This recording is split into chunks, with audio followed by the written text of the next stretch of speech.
entonces todos moriremos. Algún día. No quiero asustar a nadie, especialmente ahora, pero entiéndanme bien, es triste, pero natural. Las personas nacen, viven y mueren, es inevitable.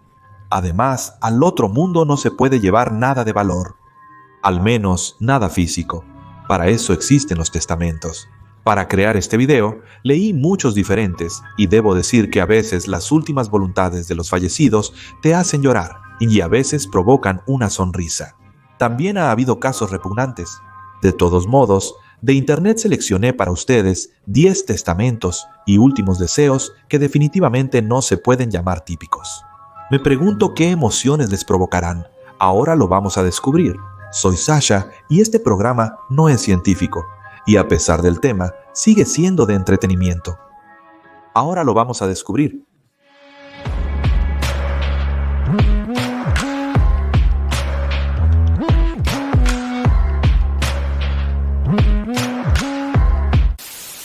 Es posible que no muchos de ustedes conozcan a Mark Grunwald, pero supongo que todos saben quién es el Capitán América. Escriban en los comentarios si de verdad saben quién es Mark antes de que yo les cuente sobre él. Tienen 3 segundos. Bueno, pues Mark Grunwald es una persona que durante 10 años trabajó como guionista de los cómics sobre el propio Cap. Además, en Marvel Comics, también trabajó en muchos otros proyectos, en particular como artista en ¿Qué pasaría si...? Y con el Increíble Hulk. Pero su obra más destacada, según el propio Grunwald, no fueron los cómics sobre Steve Rogers, como se podría pensar, sino una serie limitada sobre Cuadro Supremo. La verdad, a mí tampoco me gusta mucho Capitán América. Lo encuentro un poco aburrido. Sin referirme a la trama, Tony Stark, eso sí es poderoso.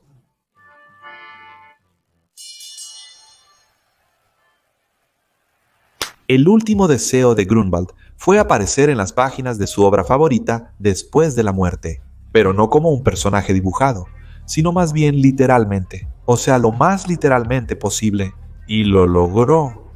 Después de la muerte del guionista, su cuerpo fue cremado y sus cenizas se mezclaron con tinta, la cual se usó para imprimir la serie de cómics Escuadrón Supremo. Las 12 partes del cómic se publicaron como un solo libro, y en total se hicieron 4.000 ejemplares con la tinta del autor, literalmente. Mark se mantuvo fiel a su pasión por los cómics. Él realmente se convirtió en uno solo con la historia, mezclándose a sí mismo con la propia fibra del libro en su deseo final de unicidad y de la inmortalidad de su linaje.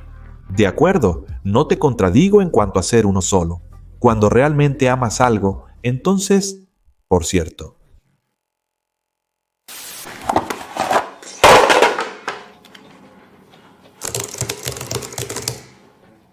no sé, aquí solo alguna magia podría ayudar. Por cierto, sobre eso.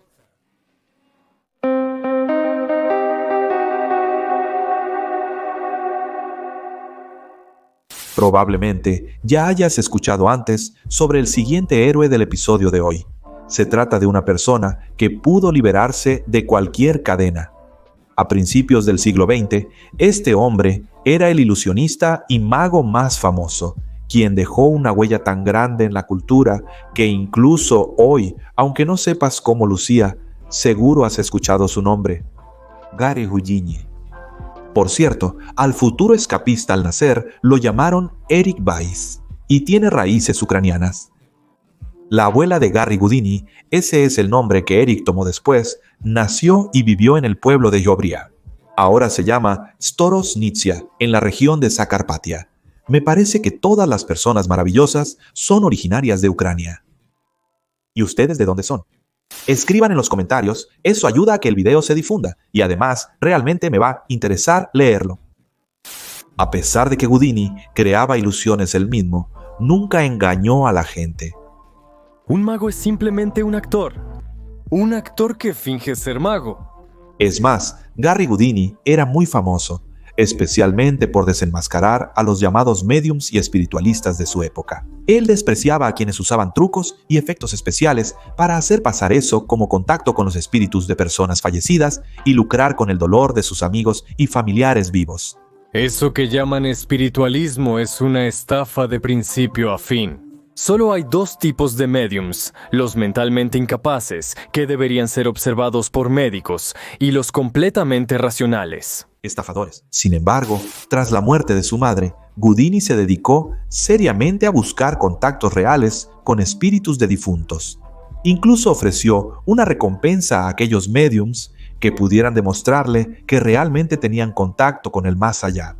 Considerando la experiencia de Houdini como ilusionista, él desenmascaraba a los falsos espiritistas repetidamente. Ninguno de ellos logró pasar la prueba del gran Houdini. A su esposa, Gary le prometió que si realmente existe la posibilidad, digamos, de comunicarse desde el más allá, él definitivamente la encontraría. Después de su propia muerte, que de hecho ocurrió después del encuentro de Houdini con sus propios seguidores, se podría pensar que sería algún truco mortal, pero el asunto es que el ilusionista amaba demostrar la fuerza de su abdomen, tanto en el escenario como en la vida real, y realmente soportaba cualquier golpe, incluso de boxeadores famosos de esa época, pero solo cuando estaba preparado para ello. Durante una gira en Montreal, varios estudiantes entraron a su camerino, uno de los cuales era el campeón de boxeo universitario. Le preguntó a Gary si realmente podía soportar cualquier golpe en el estómago. Houdini respondió que sí, después de lo cual el estudiante le dio 3 golpes fuertes repentinamente. Para esto, el gran Houdini no estaba preparado y apenas pudo detener al chico, diciéndole que necesitaba prepararse, lo cual hizo y luego le pidió al chico que le diera otro golpe. Este truco el mago lo soportó sin problemas, pero por los golpes anteriores sufrió una ruptura de apéndice. 3 años después de este incidente, Fleming descubre la penicilina, pero en 1926 no existía, así que a Gary Houdini no pudieron salvarlo.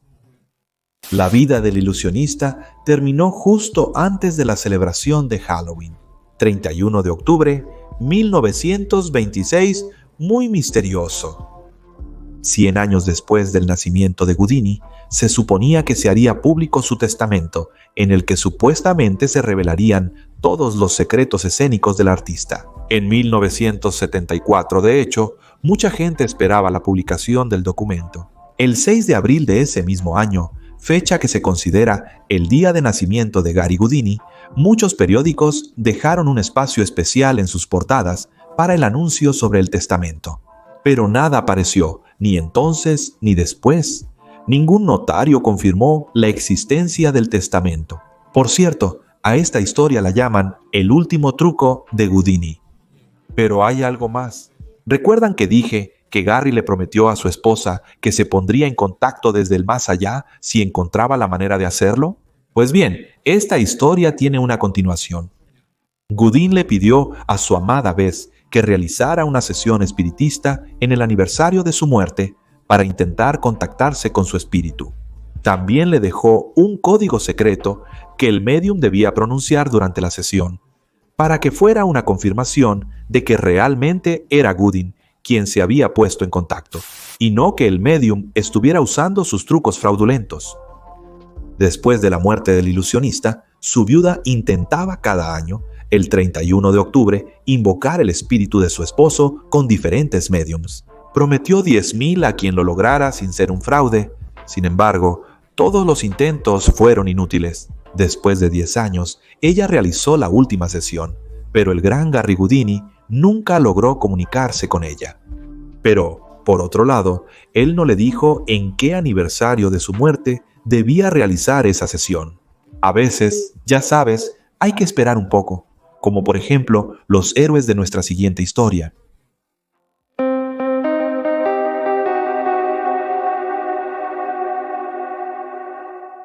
Wellington Bird, un acaudalado magnate maderero de Michigan, murió en el lejano año de 1919 a la edad de 87 años. Según sus contemporáneos, en vida era un tipo bastante inusual, un poco excéntrico y raro. Al menos su testamento no se podría considerar típico. Bird poseía una gran fortuna, principalmente en bienes raíces. Y como era de esperarse, después de la muerte del hombre, su familia contaba con que todos sus bienes, de una u otra forma, serían repartidos entre todos ellos. Pero ni madres. Bueno, más bien, sí, pero con un pequeño pero. En el testamento se indicaba que la herencia solo podría pasar a sus descendientes 21 años después de la muerte de su último nieto, que estuviera vivo al momento de la muerte del propio Wellington. Ya te dije que el testamento no es típico. Supongo que en ese momento todos sus nietos se empezaron a preocupar un poco por su salud, ya que el testamento no especificaba que la muerte debía ser natural. Lo siento, no puedo ayudar con actividades ilegales o relacionadas con robo de dinero. Son los boletos del pozo. Más exactamente, simplemente está en ella. Bert también dejó a sus descendientes una ayuda anual de entre $1,000 y $5,000 al año. Y no solo a los descendientes, sino también al cocinero, mayordomo y cochero. A todos les dejó $1,000 al año. Y al secretario, de hecho, $4,000. Y eso es más de lo que dejó a algunos de sus propios hijos. Por supuesto, no es la vida de millonario que la familia esperaba, pero es lo que hay. En realidad, en ese momento no era tan poco dinero. Sin embargo, al parecer, Berto también tenía sus favoritos. A uno de sus hijos le dejó $30,000 al año, pero a una de sus hijas no le dejó absolutamente nada. Algo me dice que, en general, Wellington no quería mucho a su familia. Perdón, Bertie, si me equivoco, no sé a dónde mirar, pero esa es la impresión que me da. En fin, el último nieto que nació durante la vida de Wellington murió en 1989. En una edad avanzada, como pueden suponer, murió. Curiosamente, ese año nací yo. Numerólogos, comenten qué significa esto. Probablemente tenga algún significado. El conteo de 21 años después de la muerte del último nieto terminó en 2010. Como resultado, 12 personas se convirtieron en herederos de $110 millones de Wellington Berto. Debe ser extraño saber que en tu familia se guardan enormes fortunas, pero que lo más probable es que tú no las recibas. No me sorprendería si a alguno de los descendientes esto le afectó bastante la mente. 30 de ellos, incluidos hijos y nietos del magnate, perdieron el derecho a la herencia. La mayoría porque murieron antes de que se cumplieran las condiciones del testamento. Bueno, sucede. Al final, Bert ganó ese dinero, así que solo él podía decidir a quién, cómo y cuándo entregarlo. Incluso después de su muerte, sigue siendo su asunto. No es como perder la oportunidad de ser enterrado bajo papas fritas. Por cierto, sobre eso,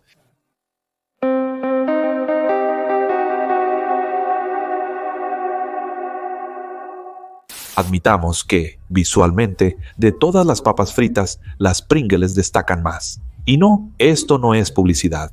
Intento ser lo más cuidadoso posible con mi salud, y si algo no es saludable, definitivamente son las Pringles. Pero de inmediato, reconoces esos tubos en los estantes de las tiendas. No se parecen a nada más, excepto a otros tubos, claro, pero vamos, todos parecen estar hechos para resaltar la originalidad del producto. Hablo específicamente de las papas fritas. Bueno, ¿qué no harías por un video? El empaque realmente está genial. Tan genial que algunos incluso no se opondrían a ser enterrados en él. El 4 de mayo, 2008 en Cincinnati, Estados Unidos, murió Federico Baur, quien de hecho fue quien desarrolló el sistema de empaque de las papas Pringles. Baur vivió una vida bastante larga, así que, por supuesto, tiene otros inventos a su nombre. Pero de todos ellos, de lo que más orgulloso estaba era precisamente del empaque patentado en 1966, que hoy conocemos como la lata de papas Pringles. Estaba tan orgulloso que el último deseo del inventor realmente fue ser cremado y enterrado en una de estas latas. Un sitio algo raro, claro. Pero ¿quién soy yo para juzgarlo? Cuando en verano ando por la calle con un abrigo turquesa esperando encontrar inspiración para una nueva canción. La música, como toda expresión creativa, demanda sacrificios. Por cierto, sobre eso.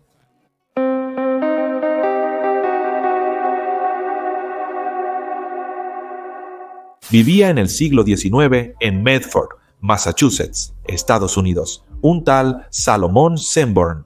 Bueno, en realidad, hasta que murió en 1871. Pero la historia de este hombre no termina ahí. Salomón dejó su cuerpo a la ciencia. No hay nada extraño en eso. En aquellos años era una práctica común. Lo que realmente es interesante es que él no le dejó todo su cuerpo. El arte musical también tuvo su parte en la vida de Salomón. Literalmente. Te advierto, lo que sigue será un poco inquietante. Si no estás listo para algo inquietante, puedes adelantar un poco. Ahí habrá una historia muy linda, por cierto. Así que, Salomón, él dejó en su testamento que su piel fuera usada para hacer 2 tambores. Dijo, hagan tambores con mi piel.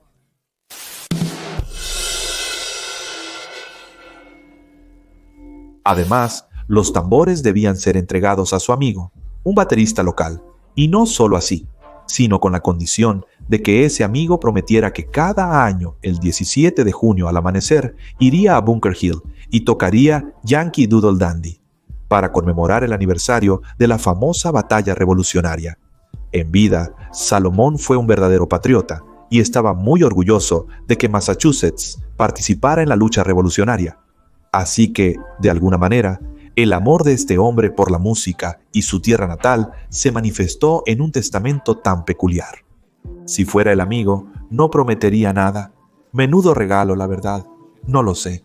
Con un par de $1 y una carta escrita a mano en un papel bonito, sería suficiente, por favor. Y los tambores, hechos de piel humana, en mi opinión personal, amigos, son más una forma de volver loco a tu amigo que de hacerlo feliz. Algo así. Aunque, por otro lado, quien tiene el bigote pone las reglas. Por cierto, sobre eso.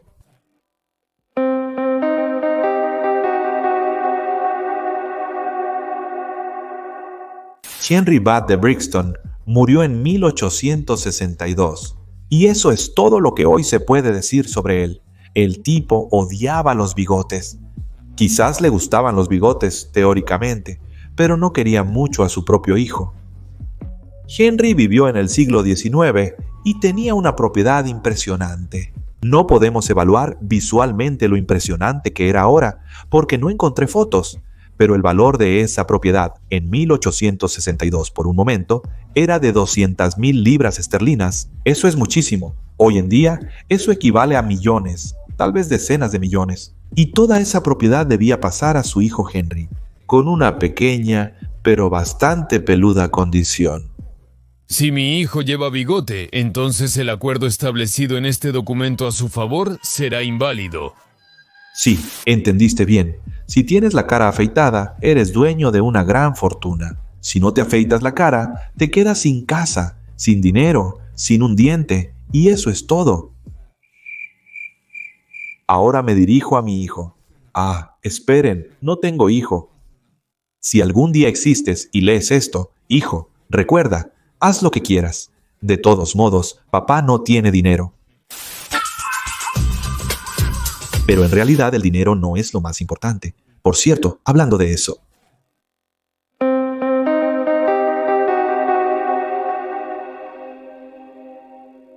Con el trabajo de John Bowman, un curtidor de Vermont, Estados Unidos, todo iba bien, incluso muy bien.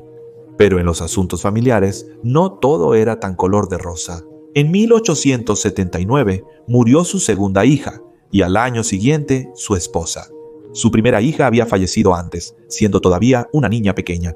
Bowman no escatimó en gastos y contrató a un centenar de trabajadores para construir un monumento y un mausoleo de mármol al estilo griego para su esposa e hijas. El hombre realmente quería que su difunta esposa e hijas no fueran olvidadas, y lo logró. Este memorial sigue existiendo hasta hoy. En 1891 también murió John, dejando tras de sí una mansión con 21 habitaciones. Bowman estaba fascinado por el espiritismo y tenía una firme creencia en la vida después de la muerte, lo cual, como ya entendimos de la historia sobre Guzzini, era un fenómeno común en ese momento. Además, él estaba seguro de que tarde o temprano, él y su familia de alguna manera resucitarían y volverían a vivir juntos en la mansión, así que se aseguró de que, en el momento de la resurrección, digamos, nadie de ellos se quedara con hambre. El hombre dejó $50,000, que para finales del siglo XIX era una suma bastante considerable, en un fondo destinado a mantener el funcionamiento de su mansión, incluyendo al personal cuya tarea era servir la cena para toda la familia cada noche, esperando su regreso del más allá. Creo que eso es un poco escalofriante, tal vez ni siquiera un poco, es muy escalofriante. Personalmente, no trabajaría en esa casa. Además, todo esto ocurrió durante 59 años enteros. Imagínate, cada noche se sirve la cena en la mesa, y probablemente seguiría siendo así. Pero en 1950 todo terminó. Bueno, más exactamente, se acabó el dinero, y la familia Bowman no apareció durante ese tiempo. ¿Crees que los sirvientes se comían ellos mismos lo que cocinaban? Pero si en 59 años la familia nunca apareció y ellos cocinaban a diario, ¿qué pasaba realmente con la comida? De todos modos, espero que Bowman se haya reunido con su familia, donde sea que estén y como sea que haya pasado. Porque el amor verdadero es así. Por cierto, sobre eso.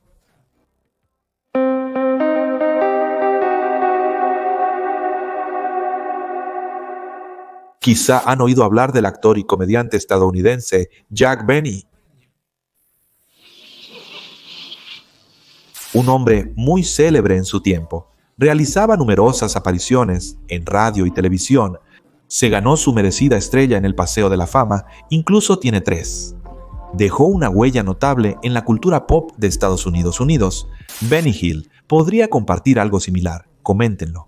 En resumen, él adoptó su nombre artístico en honor a Jack Benny. El comediante murió a los 80 años en 1974, dejando a su esposa sola, pero sin privarla de su atención. Por extraño que parezca, así fue. Además, en su testamento, Jack dejó la siguiente instrucción. Cada día después de su muerte, Mary Livingston, que era su esposa, debía recibir una rosa roja hasta el final de su vida. Sí, es muy romántico, pero creo que lo importante es cómo era la relación de la pareja en general. Es una situación distinta cuando, por ejemplo, a los 20 años estás perdidamente enamorado de alguien, salen un par de meses y de pronto, Dios no lo quiera, te sucede lo peor. Te mueres, pero dejas olvidado un testamento para que cada día tu novia o novio, aquí pon tu opción, durante 60-70 años más reciba.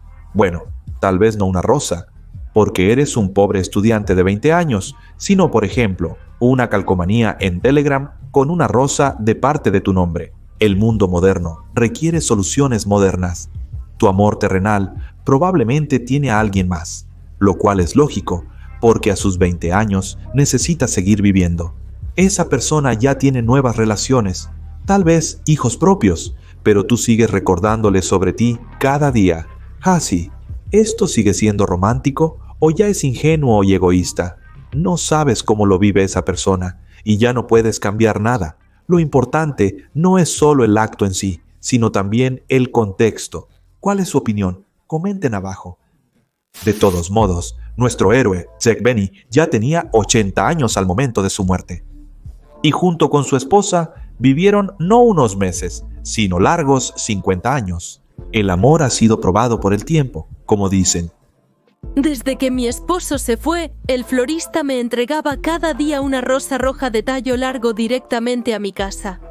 La última rosa, Mary Livingston, la recibió 9 años después de la muerte de su esposo, el 30 de junio, 1983. Todo sucedió de acuerdo con su testamento. Ella recibió flores hasta el final. Pero para algunos, el final no es el fin. De hecho, sobre esto.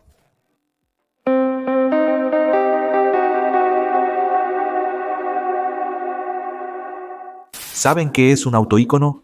Yo, por ejemplo, antes de trabajar en este episodio, no lo sabía.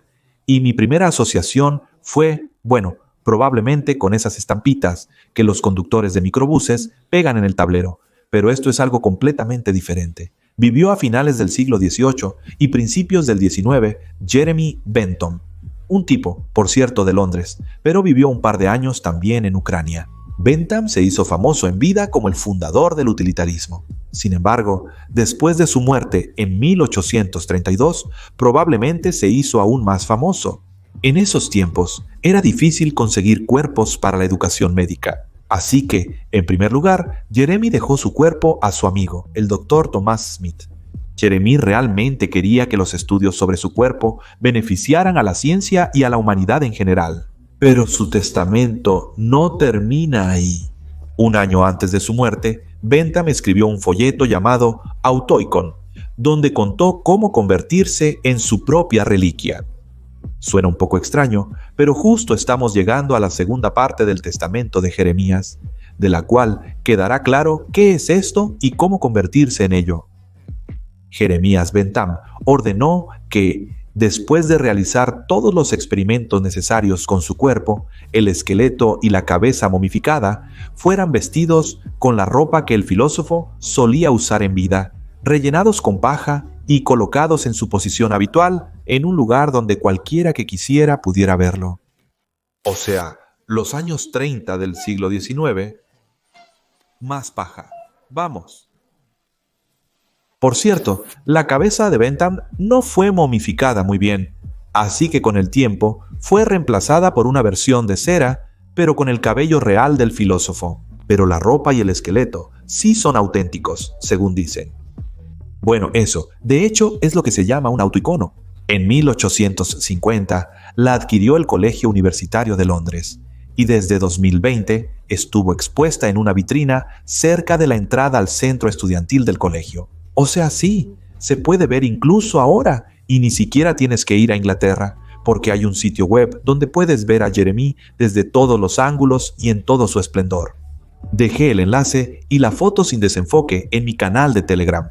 La suscripción es obligatoria, porque a YouTube no le agradan mucho esas fotos. Por cierto, sobre la falta de amor.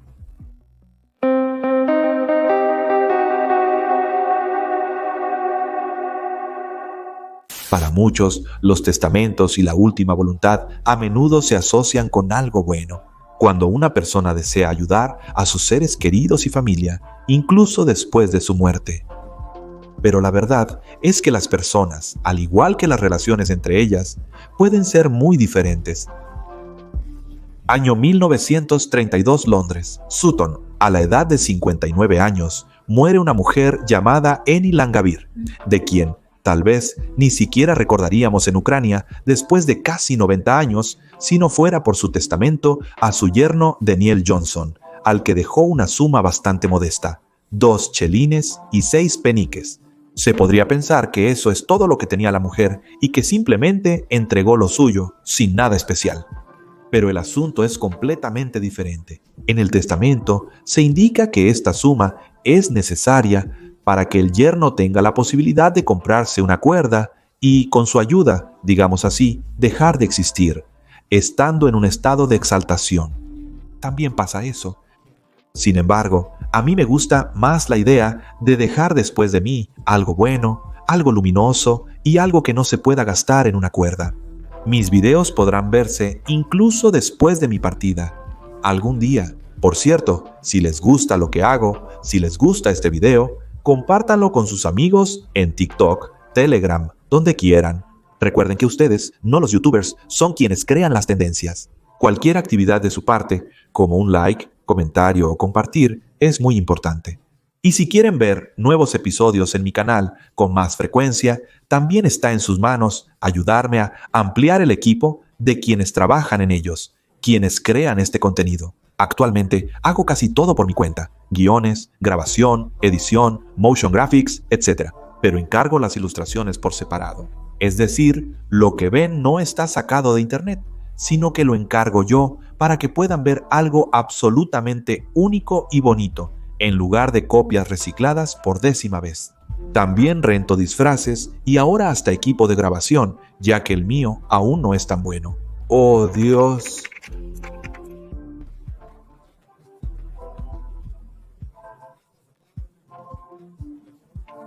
Sí, el contenido es caro, pero es algo que dejaré después de mí, así que ¿por qué no? Además, debemos apreciar lo nuestro no solo por ser nuestro, sino porque es un trabajo increíblemente bien hecho que no necesita explicación de por qué hay que verlo. Si nos esforzamos, algún día en Ucrania, el YouTube ucraniano será un ejemplo mundial. Pero todavía hay que trabajar, por supuesto. Por ahora, en cuanto a la creación de videos, solo estoy limitado por los recursos y el equipo.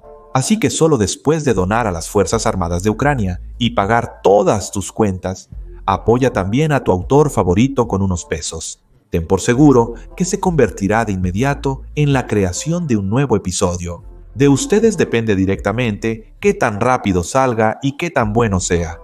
Avíseme si todavía están aquí. Si llegaste hasta aquí, eres increíble. Te valoro mucho. Por hoy es todo. Estuve con ustedes, Sacha, en el canal Blogmeister. Haré nuevos videos.